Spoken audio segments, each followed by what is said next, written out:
ತೇಜ್ ಅವ್ರನ್ನ ವಿನು ಅಣ್ಣ ಅಂತ. ಸೊ ಯಾರು ಏನಕ್ಕೆ ವಿನು ಅಂತ ಕರಿತೀನಿ ಅಂತ ಇದು ಮಾಡ್ಕೋಬೇಡಿ. ಸೊ ವಿನು ಅಣ್ಣ ಅವರ ಒಂದು ಹೊಸ ಪ್ರಯತ್ನ ಇದು. ಡೂಡ್ ಅನ್ನೋ ಒಂದು ಸಿನಿಮಾ ಮಾಡಿದ್ದಾರೆ. ಆ್ಯಂಡ್ ಅಫ್ಕೋರ್ಸ್ ಅವರ ಎಲ್ಲ ಒಂದು ಜರ್ನಿಯಲ್ಲಿ ನಮ್ಮ ಫ್ಯಾಮಿಲಿಯ ಪ್ರೋತ್ಸಾಹ ಅವ್ರಿಗೆ ಇದ್ದೇ ಇರುತ್ತೆ, ಸಪೋರ್ಟ್ ಇದ್ದೇ ಇರುತ್ತೆ. ಸೊ ಡೂಡ್ ಸಿನಿಮಾದ 2 ಸಾಂಗ್ ಲಾಂಚ್ ಮಾಡಿಕೊಡ್ಬೇಕು ಅಂದಾಗ ಐ ಸೆಡ್ ಡೆಫಿನೆಟ್ಲಿ ನಾನು ಮಾಡ್ತೀನಿ ಅಂತ. ಆ್ಯಂಡ್ ಯೂಶ್ವಲಿ ವಿನು ಅಣ್ಣ ನಾನು ಲೈಕ್ ಏನೂ ಕೇಳಲ್ಲ. So continuing from where I left of, Vinu ಅಣ್ಣ ಒಂದು ಪ್ರತಿ ಸತಿ ಮನೇಲಿ ಬಂದು ಯಾವಾಗಲೂ ಹೇಳ್ತಿರ್ತಾರೆ, ಈ ಥರ ಒಂದು ಸಿನಿಮಾ ಮಾಡ್ತಾಯಿದ್ದೀನಿ, ಎಸ್ಪೆಷಲಿ ಡೂಡ್ ಬಗ್ಗೆ ಬಂದು ಹೇಳಿದರು.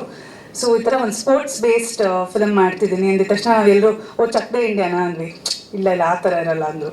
ಆಮೇಲೆ ತಮಿಳಲ್ಲಿ ಬಿಗಿಲ್ ಥರ ಇರುತ್ತಾ ಅಂತ ಅಂದ್ಕೊಂಡ್ವಿ.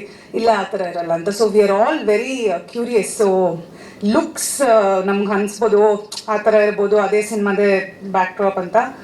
ಬಟ್ ಸಂತು ಅವ್ರು ಹೇಳ್ದಂಗೆ ಅವರ ಸೈಂಟಿಸ್ಟ್ ತಲೆಯಲ್ಲಿ ಏನು ಓಡ್ತಿರುತ್ತೆ, ಅವ್ರು ಏನು ಸಿನಿಮಾಲಿ ತೋರಿಸ್ತಾರೆ ಅನ್ನೋದು ಕುತೂಹಲ ನಮಗೂ ಆ್ಯಸ್ ಅ ಫ್ಯಾಮಿಲಿ ಇದೆ.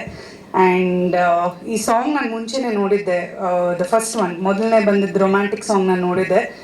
ಆ್ಯಂಡ್ ಐ ರಿಯಲಿ ಅಪ್ರಿಷಿಯೇಟ್ ಏನಂದರೆ ವಿನು ಅಣ್ಣ ಪ್ರತಿ ಸಿನಿಮಾಲ್ಲೂ ಒಂದು ಎಫರ್ಟ್ ಹಾಕ್ತಿರ್ತಾರೆ. ವೆದರ್ ಪ್ರತಿ ಸತಿನೂ ಏನೋ ನಾನು ಮಾಡ್ತೀನಿ ಅನ್ನೋ ಒಂದು ಕಾನ್ಫಿಡೆನ್ಸ್ ಇದೆ. So I really support him for his confidence and will always stand by him. So ಈ ಸಾಂಗ್ ಲಾಂಚ್ ಮಾಡಿಕೊಡ್ಬೇಕು ಅಂತ ಹೇಳಿದಾಗ ಐ ಸೆಡ್ ಡೆಫಿನೆಟ್ಲಿ ಬಂದೇ ಬರ್ತೀನಿ, I will be there for you ಅಂತ. ಸೊ ಎಂಟೈರ್ ಟೀಮ್ಗೆ, all the lovely beautiful women here, all the very best. May this film, ಈ ಸಿನಿಮಾಯಿಂದ ನೀವು ಇನ್ನೂ become the top stars of our country, and you all look lovely. I have seen all of you in the film. So ಎಲ್ಲರೂ ತುಂಬ ಸುಂದರವಾಗಿ ಕಾಣಿಸ್ತೀರಾ. I'm sure you all are exceptionally talented. I wish you guys all the very best. Cinema ತಂಡಕ್ಕೆ all the very best. And ಒಳ್ಳೆಯದಾಗಲಿ. SS TV cinema ಜಗತ್ತಿನ ಕ್ಷಣ ಕ್ಷಣದ ಸುದ್ದಿಯೊಂದಿಗೆ.